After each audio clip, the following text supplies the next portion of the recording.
Bonjour everyone, welcome to another diecast showcase. Welcome if it's your first visit, welcome back if it's a return visit. Today I'm going to be doing a very quick showcase.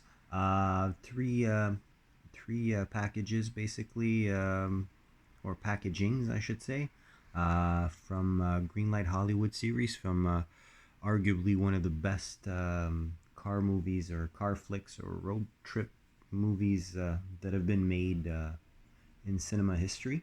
Uh, I'll let you comment below if you have alternates basically that you would crown as king of the car flick. So basically, I'm going to show you a couple cars from Vanishing Point. So basically, we'll start off with some cars that are more prop cars that have a lesser role, basically. Now, I do believe that there's one or two other cars in this series that I do not have. This is a series that came out 2019 as a license date for the singles, and we'll start with those basically. So 2019, as mentioned, we'll start with the first one that I'd like to show you today. Should be this really cool Chevy 210 Townsman. So basically, as opposed to Tradesman, which was a two-door a la Nomad, basically, we're talking about the Townsman being more of a family-oriented base model. Well, not quite base model. The 150 would be the base model. The 210 was one rung below the Bel Air, one rung above the 150 in the Bel Air range. So basically, you'll have to excuse the lighting, which is kind of low. Filming this pretty late in the night, or in the evening, should I say. But this car is basically not really weathered, but it's got a old, kind of a beat up look. Basically, you've got the plain black steelies on the black wall tires, and it's a really dark green that's more barely glossy. Basically, it's not matte or even satin by any, but it's as if the clear coat's starting to get tired, which I find is a cool touch. You've got the typical 55 grille, which is my favorite out of the Tri-5s.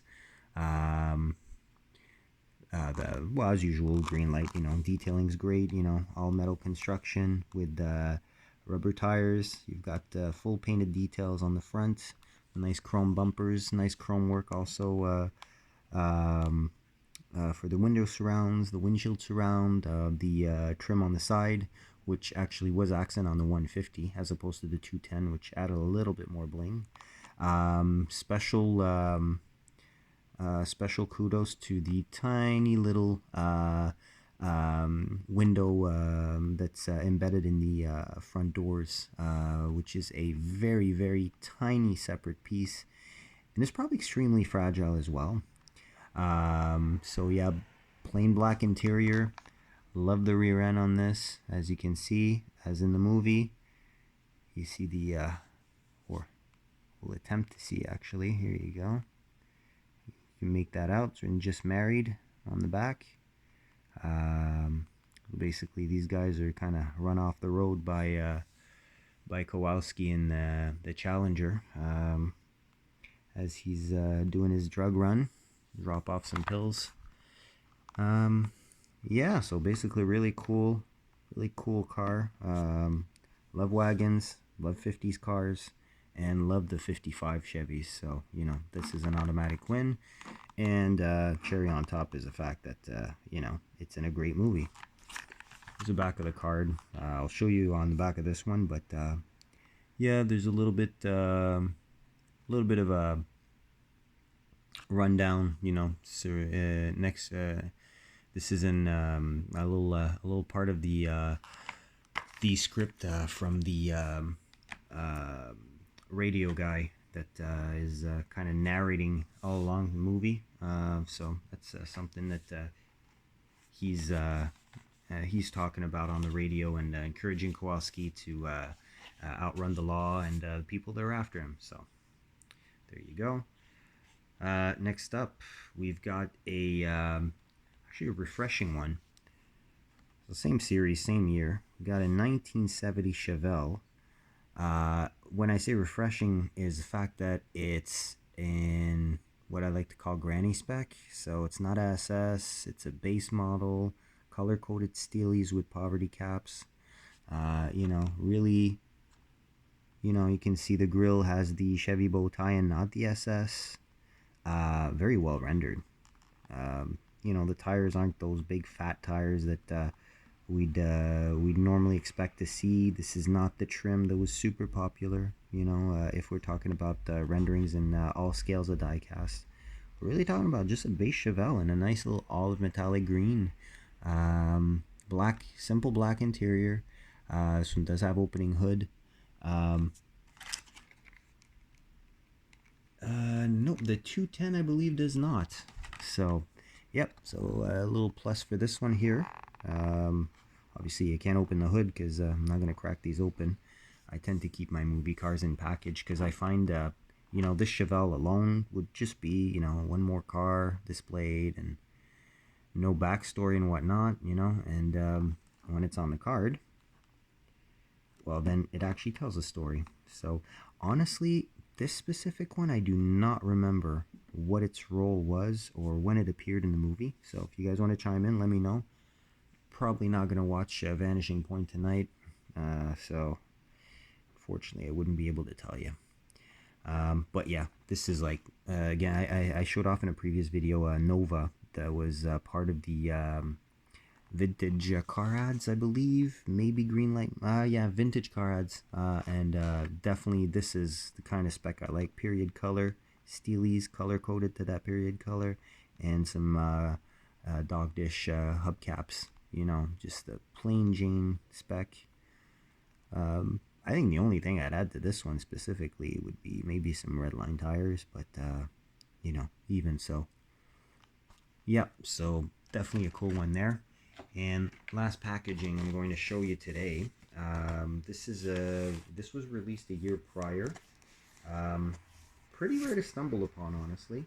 The single of the star car is easier to get your hands on, but it's a nice Vanishing Point Greenlight Hollywood hitch and tow set with the infamous 71 Challenger RT, as well as a 2018 Ram 2500 Cummins for as a tow vehicle, and the inevitable box trailer with the movie poster on it. So just to give you an idea, you can see a little bit the packaging, how it goes. It's very similar to what you saw on the cards, but yeah. So we had these were the cars that were in this specific release. So basically, out of these, I do not have any other. The 78 Corvette, I did see, but Dallas is not the show that I watched. Not something, it's not my favorite model of Corvette. 79 Country Squire with the enclosed trailer is pretty cool, but I mean, I do have a couple other exemplars of that specific wagon, so.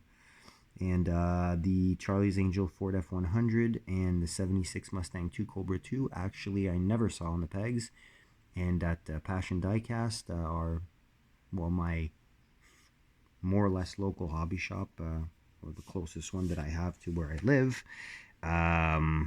Basically that got sold out pretty quick.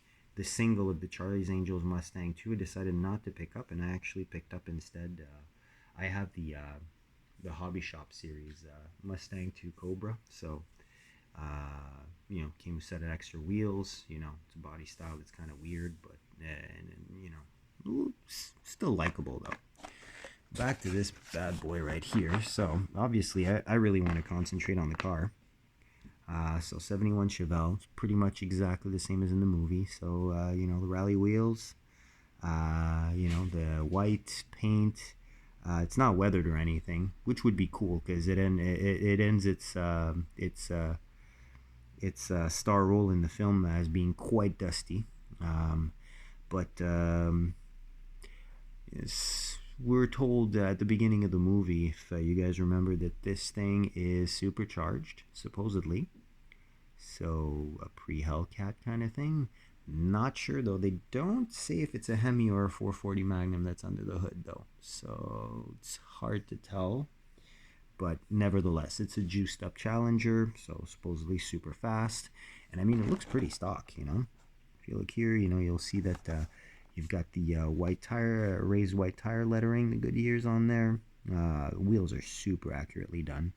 Same for the Ram also, honestly. The 6-spoke big tires there, they're pretty nice. I like also the fact that we're talking about actually different different tire brand on the truck versus the car. You'll see that one of the mags, the driver's side front is slightly off the rim, barely noticeable, but you know, still it's a little bit off the rim. That's an easy fix. And yeah, I mean, you've got obviously, since it's a 2500, you've got the extra lights on the roof of the truck. You've got you know, lensed front lights on the truck, painted rears, and on the car we're talking about let's see, these are painted, and yeah, so full painted details on the car. Again, opening hood on the car as well, not on the truck though. And if you want to see the trailer, well, trailer wheels are really cool actually. I really like these trailer wheels, and Greenlight uses them a lot. You know, good detail pretty much throughout. Nicely done. And yeah, again, you know, I have to give props where props are deserved, and Greenlight pretty much still has the most visually appealing hitch sets on the wall, or hitch apparatuses on the, in my humble opinion at least. And as they normally do, you get this little piece here that you can actually insert into the trailer. If you see, basically,